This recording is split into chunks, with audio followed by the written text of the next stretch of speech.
बोला बोला बाबा बैजनाथ की।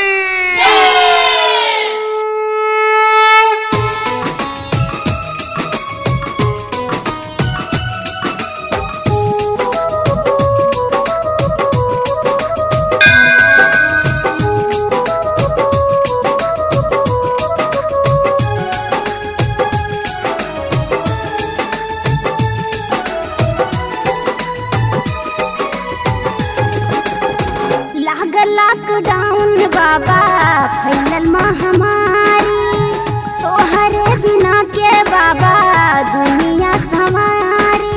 जय हो जय जय भोलेदानी, हे बाबा भोलेदानी। लागल लॉकडाउन बाबा फैलल महामारी, तोहरे बिना के बाबा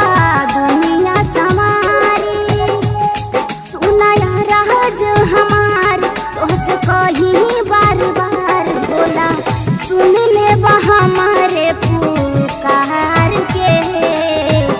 फैलल कोरोनावा में कैसे के आई, जल ढारे तोहरे दुआर पे, जल ढारे तोहरे दुआर पे।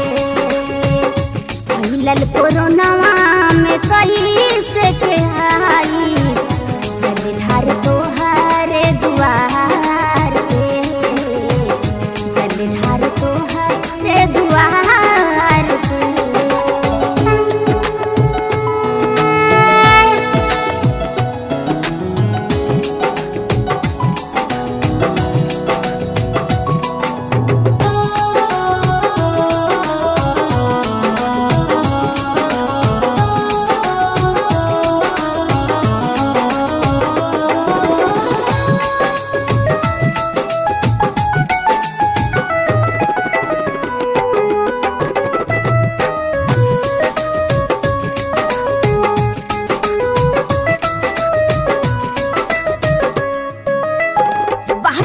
सजाना यही के कराना हो त भोले बाबा परेशानी हो।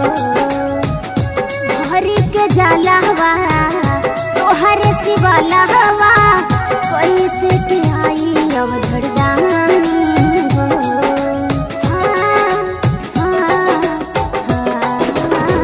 बाटे ना सजाना यही के कराना भोले बाबा परेशानी हो।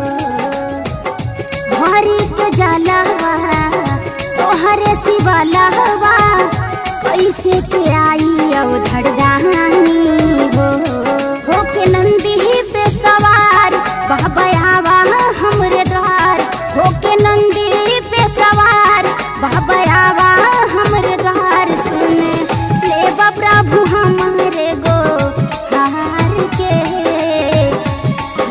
कोरोनावा में कैसे के आई, जल ढारे तोहरे दुआर